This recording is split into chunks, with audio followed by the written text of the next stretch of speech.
Bonjour à tous, on se retrouve aujourd'hui pour un nouvel épisode sur le suivi de mon PEA.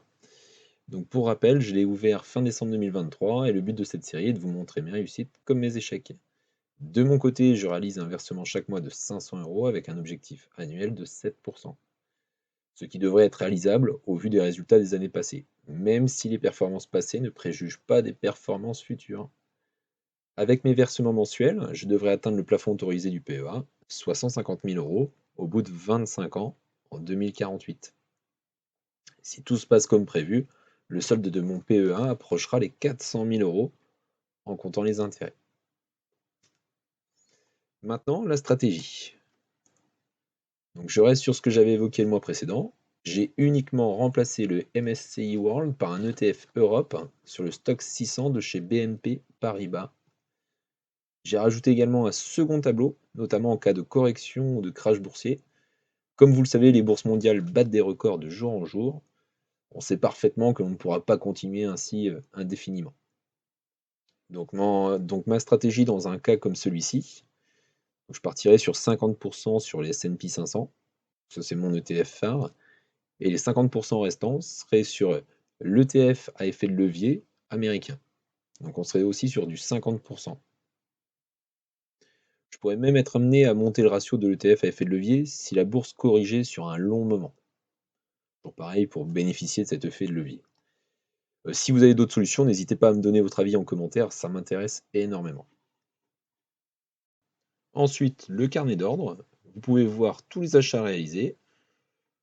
Bon, ici, ils sont triés mois par mois, donc vous voyez sur le 3. Je vais passer assez vite, on ira sur Fortuneo en fin de vidéo, ce sera plus clair et les frais de courtage seront également visibles.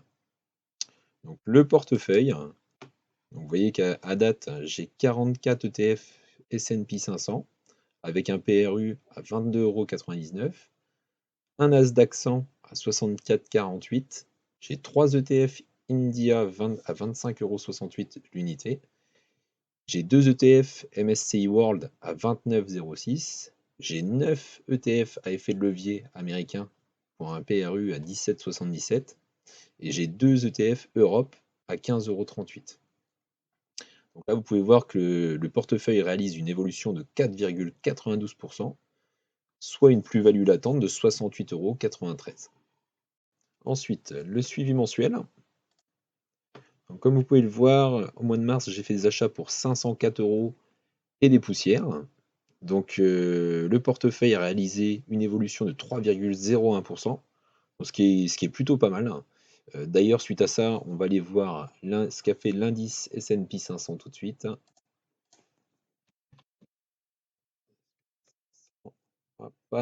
Donc on va prendre sur un mois.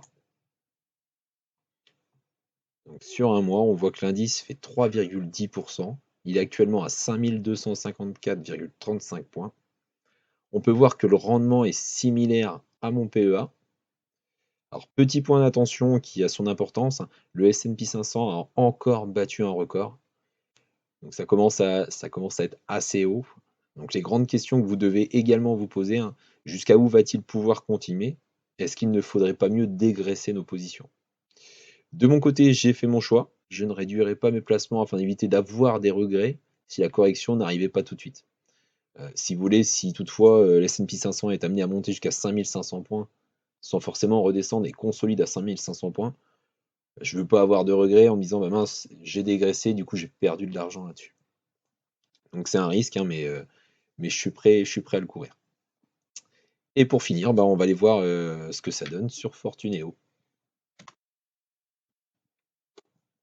Je vous rappelle qu'une offre de parrainage est possible sur Fortuneo. Actuellement, c'est 140 € si vous ouvrez un PEA et vous déposez 1000 € lors du premier versement. Vous trouverez dans la description mon code de parrainage si besoin. Maintenant, on va aller voir le portefeuille. Donc pour ceux qui ont suivi le premier épisode, vous remarquerez que je n'ai plus l'action ALD, je n'ai plus que des trackers, des ETF. Donc ALD est bien remonté et donc je viens de la solder jeudi dernier. Je tiens à le préciser, j'ai perdu aucun centime sur cette opération. Bon, j'ai rien gagné, mais j'ai rien perdu non plus. Donc voilà, donc si je reviens sur mon portefeuille, donc j'ai bien mes 2 ETF MSCI World, donc le code EWLD, donc c'est celui qui a changé au courant mars, hein. D'ailleurs, si on rentre dedans, on va voir les petites choses qui ont changé importantes. Donc il est passé avec des frais de gestion qui ont réduit de 0,45 à 0,38% de frais de gestion. Et par contre, le point que je trouve négatif, il est passé de capitalisant à effet distribution. Donc là, bon, il faudra que je fasse quelque chose, le liquider ou faire quelque chose là-dessus. Voilà, si je retourne sur le portefeuille,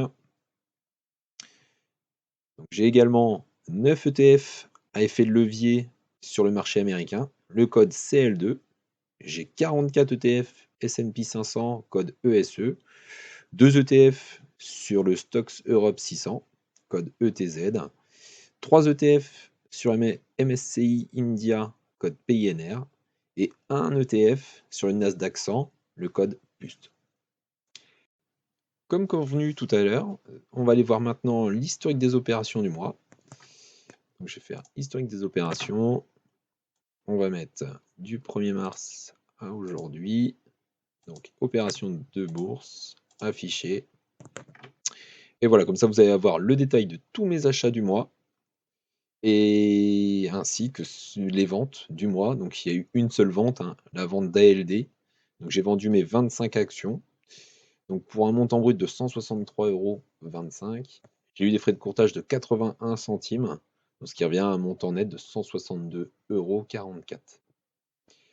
Voilà, donc pour le reste, je vous laisserai faire pause sur la vidéo si vous avez envie de voir le détail et savoir quelle fréquence. Normalement, la fréquence, c'est j'achète toutes les semaines. Donc c'est quelque chose d'assez, c'est mon mode d'essai, hein. Voilà, c'est tout pour moi, c'est tout ce que j'avais à vous montrer. Je vous invite à aimer cette vidéo et à vous abonner à la chaîne si le contenu vous a plu. Ça m'aiderait beaucoup pour continuer à me développer. Bonne journée à tous.